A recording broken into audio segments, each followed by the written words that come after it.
Most of us have had the experience of opening up, of being very vulnerable to another, only to find ourselves in a spiral of self-criticism, of shame, of feeling small, of imagining all the different ways that we are being judged by the other, and in short, just a tailspin of self-incrimination and shame. And we've also had the experience, hopefully more often, of opening up to someone and feeling like we're not alone, that the shame is lifted, that we belong, that who we are is welcome. And I wanted to break down in a formula what's going on here. And it has to do with the cultural wound. It's important to understand that every cult in human history divides the self in a less than optimal manner. And it splits the self and the universe into two parts: that which is shamed or taboo or does not fit into the culture, and that which is the self or the truth. So when you have a dynamic of infancy in which you are essentially 5 times smaller than all the grown-ups around you, and those grown-ups all have a cohesive cult. They all suppress their feelings. They all drink too much beer. They all don't tell the truth in this area or that area. They all make lewd remarks about this. It's a cult of commonality. The fact that it doesn't agree with you, that it's a little bit too loud, that you don't enjoy having whiskey poured down your mouth as a 1-year-old or whatever. The fact that this cult is not attuned to you is not the predominant problem. I mean, it would be nice if it was, but the real issue in an infant and child trying to survive, trying to feel secure, trying to have a sense of love and belonging is, how do I flow with, respond to, and adapt to the cult that is created and allowed by the giants around me? How do I do that?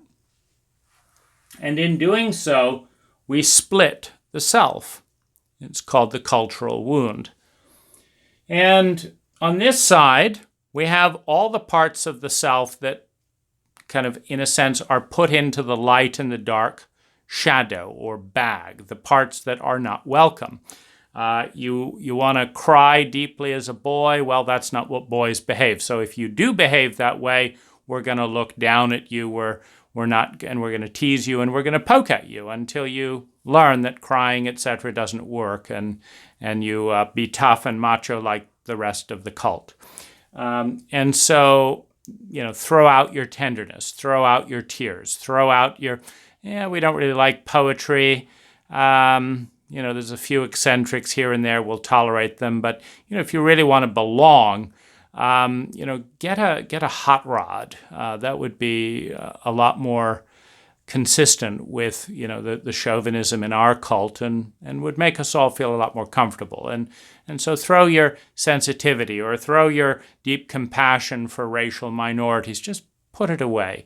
Or if you're in a politically correct cult, then throw out your rage. Throw out the fact that you want to lash out at weak minorities from time to time because, you're so frustrated and as all bullies do, you like to have someone weaker than yourself when you're feeling helpless and frustrated, not someone stronger that emphasizes your helplessness. And so, in every circle, there are parts of the self that get thrown out. There's also the shame of things like abandonment. Every infant and child, if a parent abandons them, concludes the same thing. They can't have, particularly before, 5 or so, they don't say dad's doing this because mom is doing this and this. they say, Dad left me because I'm not worth loving. He didn't want to love me. It's all about the child. And so this creates a shame dynamic, in a pattern where, parents routinely leave a child in a dynamic that leaves the child carrying the shame. So the cult offers a variety of messages, just in the infrastructure of the cult. An infant needs deep love. The cult does not prepare parents to be deeply loving to an infant. So the infant experiences their own unlovability. So you have these messages that come up that are internalized within the ego structure of particularly an unhealthy and dysfunctional cult. But to some degree, any cult is dysfunctional. And the bits that are cult-like are the bits that are not scientific, meaning an intelligent scientist charged with creating well-being is going to follow the ethic of minimal effort for maximum result, the efficiency with which energy is transformed into human well-being, energy being time, money, natural resources. So if an intelligent cult, or if an intelligent science tracks and improves upon the efficiency with which energy, time, money, and natural resources is turned into units of sustainable well-being for its people, a cult does quite the opposite. A cult doesn't pay attention to science. It doesn't say, having beer parties around 2-year-olds doesn't really bring a lot of well-being in the long term of our cult. It doesn't say, alcohol is responsible for, 50,000 accidents a year. Psilocybin mushrooms, none whatsoever. I think we'll have lots of alcohol and ban psilocybin mushrooms, which correlate to peak spiritual experiences when used in sacred ritual. So science has to correlate with data. The cult has to correlate with hereditary tendencies. We drink beer because we drink beer because we always drank beer, and if it was good enough for my old man, it's good enough for me. We don't do this stuff, so we're not going to do this stuff, and therefore we're not going to do it. Doesn't matter that it's better, doesn't matter what the statistical results is. We're this because we're this, and we're this because we were that way before.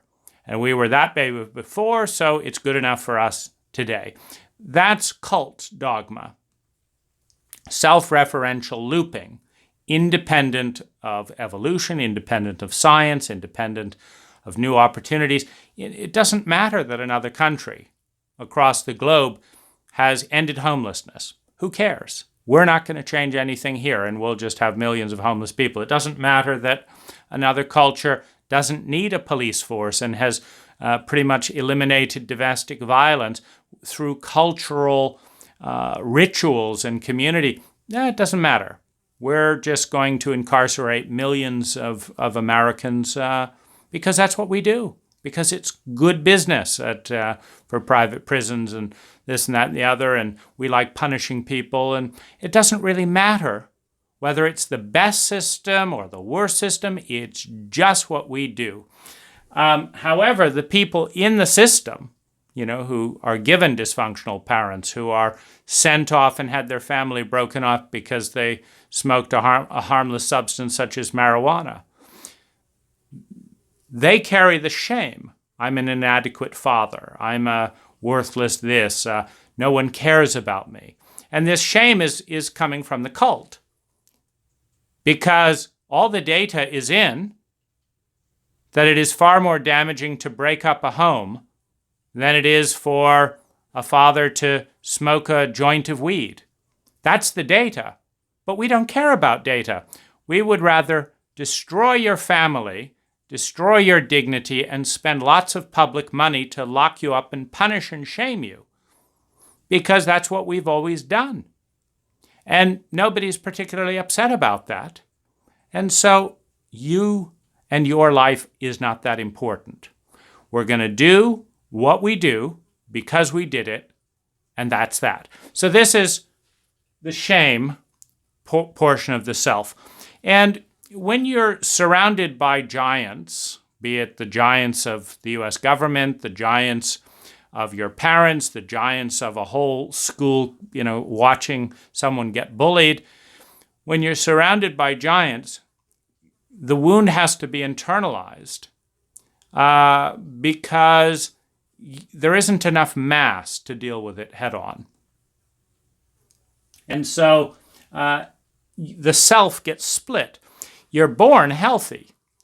You're born knowing the truth, which is every infant knows that they're highly valuable until they get about 500 messages that say that they're not worth shit. Now they split. There's some part of them that attunes to the cult and says, I'm worthless. And I need to understand that in order to anticipate the way that I'm going to be treated. And there's still some part that says, no, there's some part of me that knows I'm valuable. I still know that, but I've got to pretend that I'm worthless because everyone's treating me as if I'm worthless. No sane parent would send their child off to this type of school or that type of school, but my parents are going to do that, and they're going to have a fit, and they're going to punish and shame and rage at me if I don't go, and blah, blah, blah.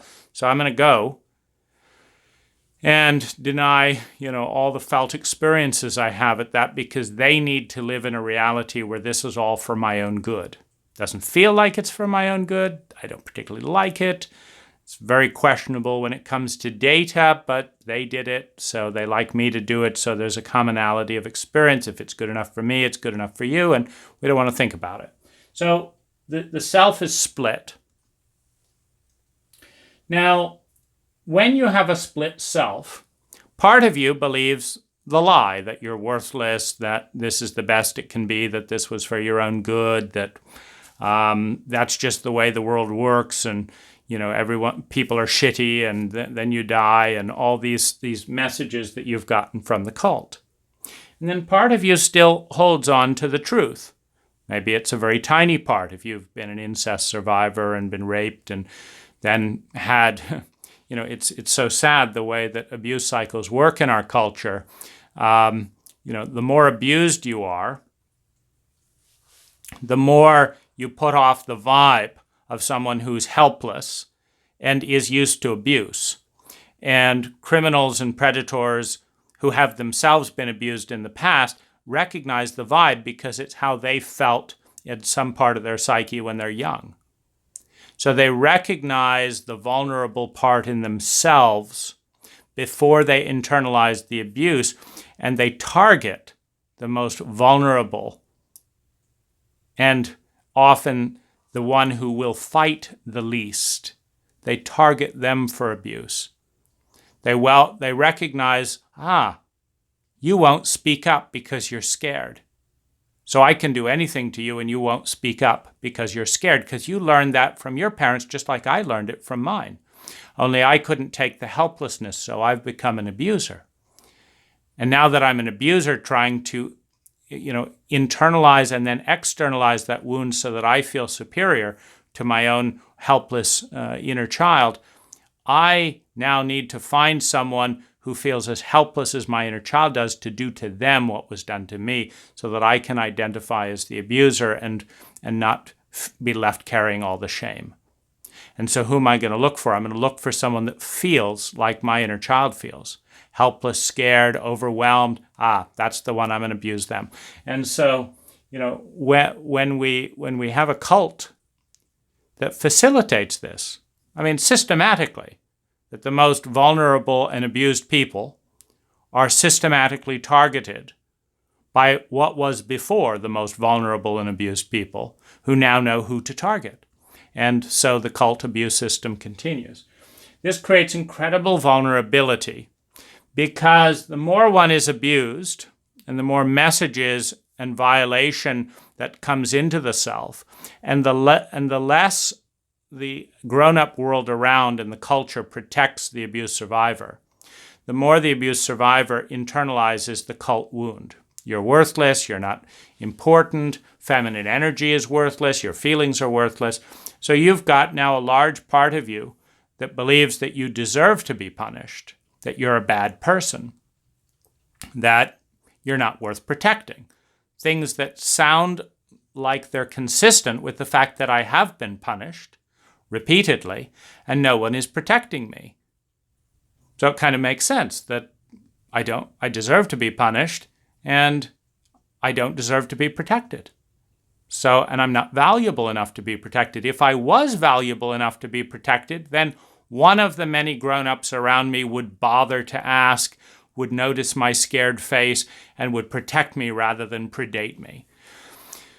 And so, in this dynamic between the self and the cult, when we are vulnerable about what's going on, one of two things are going to happen.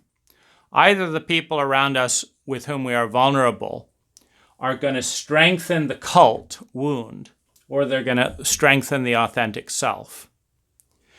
Now, at the core message of the authentic self is you're worth it, you're valuable, you're lovable, and the world needs you, and develop your gifts, and you've got unique gifts to bring. That is at the core of the self. Now, if in the process of being vulnerable, someone behaves consistently with that message, then you will be stronger as a result of being vulnerable and a result of being visible, of being transparent. But within the inner voice dialogue, within the hierarchy of inner personas, if you have, for example, 70% internalized abuse personas and 30% authentic, healthy self personas, then every time your authentic, healthy self speaks out 30% of the time and says, I'm worth it, they get clobbered over the head by the 70% of inner personas that say, no, you're a piece of shit. I don't believe it. In order for that to pivot, the vulnerability with someone needs to be met with a strong enough force to become the majority vote within the self. You know, for example, if I've dealt with this a lot with shame-based women in the United States, where as men and women in the United States, we understand that feminine energy, for example, feelings, is a feminine energy in men and women. Emotions, feelings, responsiveness, empathy, these are feminine energies within men and women, not male and female, feminine. And we all understand in a chauvinistic cult that feminine energies are not as high-ranking as masculine energies. That if I say, you know, I've got $10 million in the bank, my status goes up. If I say I have these vulnerable, scared feelings, my rank goes down. Because the one is a masculine expression of dominance and winning. The other is a feminine expression of vulnerability and feelings. And so, this is, of course, the lie, the chauvinism. But one of the interesting things that happens when, for example, a woman is highly chauvinistic, meaning they have received so much chauvinistic abuse towards their feminine side. When they burst into tears, for example, when I've had a woman burst into tears around me, the tears are spontaneous. They're a spontaneous expression of her feminine self having feelings. Immediately the feelings burst out spontaneously. There is a chauvinistic male masculine abuser in her that shames her, that tells her she's a shit for being too emotional, that she shouldn't have feelings, and she apologizes profusely to me for expressing feminine energy. And what she's saying is, I'm sorry I'm one of those soppy feminine women. I'm sorry I'm not more mature. I'm sure you don't want to deal with all this emotional baggage, all the messages that feelings are derogatory because they're feminine, comes out of her mouth, and she apologizes, and she looks at me as a superior person because I'm not crying and weeping and stuff. And so she's saying, please, as the higher ranking member in this interaction, you're calm and cool and in control and masculine and collected. Please apologize for my femininity. Please accept my apology. Now, this is, of course, a tragedy because anyone who knows anything about chemistry and yin and yang, masculine, feminine dynamics understands that our world is desperately crying out for true and authentic feelings, true and authentic feminine energy, particularly in a culture like the United States that is so yang. So that this is actually medicinal. And so, but her abuser is hard at her already. I'm so embarrassed that I had feelings. Now, if I side with the authentic part in the woman and say, wait a minute, I don't want to hear any apology about this. I love the spontaneous expression of your feelings. It's heartwarming. And I go into my feminine side, which is, again, low ranking in the context of the cultural chauvinistic abuser. Then what will often happen if the woman is like 75%, 80% chauvinistic bitch, attacking sensitive feminine truth, is she says, oh, I thought you were better than me and that you had eradicated the weakness, the femininity, the disease of the yin energy in both of us. I thought you were doing a better job than me, but I was wrong. You're feminine too. You say you like my feminine energy, that's weak. And so they will turn the chauvinist towards me and attack me and say, well, I'm ashamed of myself for an outburst of feelings, and you're not as cool as I thought you were because you're not as chauvinistic as I thought you were. And so in this way, no matter what, the inner persona of chauvinistic abuse comes out on top. Genuinely want to develop a healthier relationship with our authentic self, but we're in a certain way afraid of our own abuser. We desperately want to feel that our truth and our value matters, but there's a fear that we'll be punished, etc. And so we're looking to someone to validate us. Well, as this vulnerability is combined with the rank, mass, and role of the individual. So what do I mean? By rank, I mean like a therapist has much higher rank in our cult than a bum.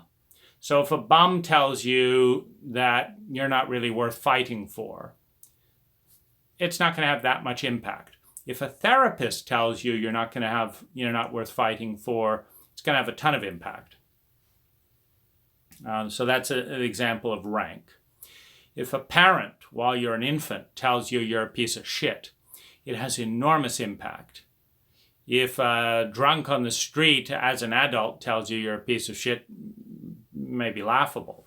So the rank of the person, the mass is the group. Like if you've got 20 people all around you, all 20 of them unanimously telling you that, you're a piece of shit, even if they're lower ranking, there's 20 of them, so there's a tendency to agree.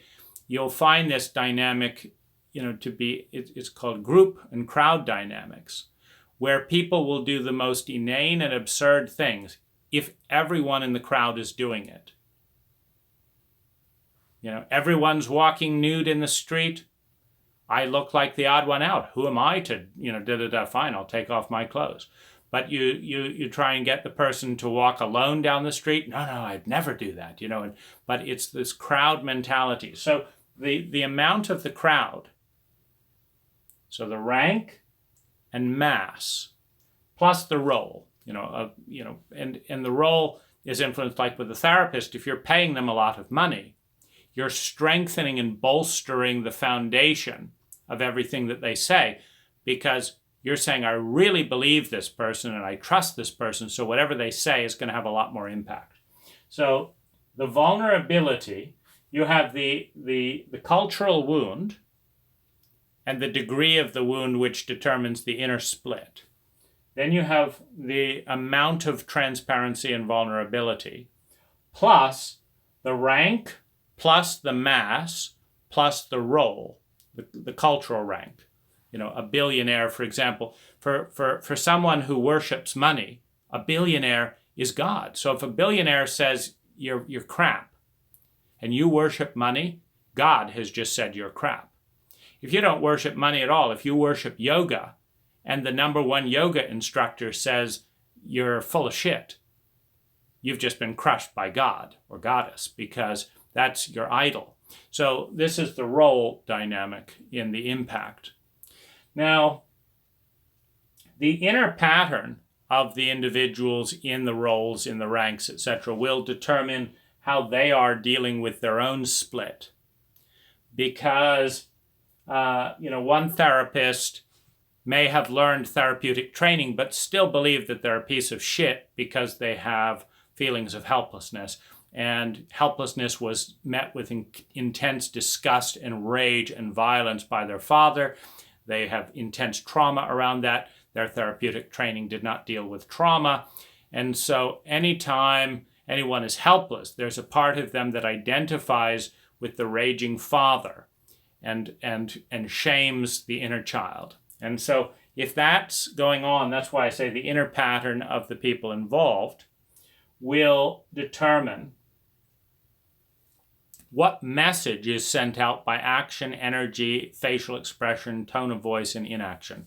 So the message that an individual or a group sends out to the person who opens up will be the message that externalizes the energetic emotional truth of the people involved. So if I'm a shame-based chauvinist and someone opens up to me about having shame and having feelings,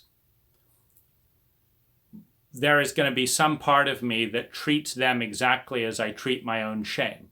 And if that is with disgust, there's going to be a part of me that strengthens the cultural abuse dynamic in them. Even if I say nothing but just roll my eyes and say something, I'm going to give them the message that says, this is where I, the dominant persona within this body, take my stand. I stand with the abusers of this cult that shame and denigrate and do not fight for you. Or I stand with the healthy and authentic self who does fight for you. So that you have the inner split of the individual plus the vulnerability of the individual in relationship to rank, mass, and role, plus the pattern of the people in that rank, mass, and role equals, and then you have the percentage of the split. Because I say this because let's say you have an 80% abuse dynamic and you tell someone I was raped when I was 14, and you've got an abuser in there that just has at you and blames you for being raped, because that's what children do. They blame themselves for being raped because it's too dangerous to acknowledge that they are fucked as hell in a dysfunctional cult. So if they're in that dynamic where it's still not fully safe to acknowledge how shitty their parents were, etc., then if they tell someone I was raped and the other person says absolutely nothing, is just neutral and says and walks away, then the predisposition to beat themselves up over the head is going to say, see, I knew it. They want nothing to do with me because I'm a shitty person and da-da-da, it's all my fault, da-da-da. And so that's what will happen if the person has, for example, a 52% or higher split towards the abuse, if the listener is neutral. So in order for opening up to be a positive dynamic, the listener has to be positively and healthily predisposed enough to not only compensate for the cult split. So for example, if they're 52% aligned with their abuser and 48% aligned with their inner truth, and the person who's listening is high ranking and quite healthy and gives 10% affirmative action, like, and says, well, thanks for telling me. That was a great, courageous thing you said telling me. You did a great job of telling me. I'm really sorry that that happened. I care about you and I would enjoy talking with you again. So this is like 20% positive. You know, it's like, it's not, you're not going to protect me. You're not going to do, but you're welcoming me into your circle. See, the 20% positive now overcomes the 52% negative, adds to this. So now there's 68% positive vote. Now the inner self has a majority coalition within the self that is going to work to honor the abuse dynamic. Now, if the pattern is sick within the listener, but they're high ranking within the cult, you know, and maybe they're 60% abusing themselves, well, then that gets added to the 52% and the inner self gets clobbered. So the predisposition, so you have vulnerability plus rank plus mass plus role plus the inner pattern of the listener plus the predisposition percentage of the speaker equals the impact on the speaker, which is the impact in what we're looking at is how many points does the cult score as a result of this interaction and how many points does the self score. So if the cult scores, we say, I was dumb to tell them, I shouldn't have had feelings to begin with. These are all scores to the cult. I'm a schmuck, another score to the cult. I don't know why I'm so dumb, another score to the cult. I'm never going to tell anyone about my feelings again, another score to the cult. So you got all this up.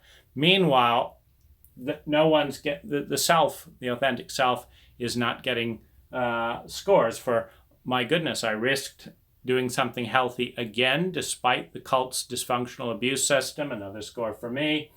I took a risk, another score for me. I'm learning more about what the abuse pattern is, another score for me. Plus, I now have a new friend, another score for me, who's going to listen whenever I tell the truth, another score for me, and validate that I'm not alone, another score for me. So now the self is getting stronger and the cult is getting weaker. The cult of chauvinism, the cult of sociopathic behavior, the cult that says I don't matter, that's getting weaker. And that's, of course, the part that needs to get weaker. So the thing that I focus on in this whole dynamic is why therapists, professionals, teachers, parents have, and particularly in group formation, like if you tell the truth in front of your principal, your teachers, and your parents, and none of them believe you, that's a huge gash in the self.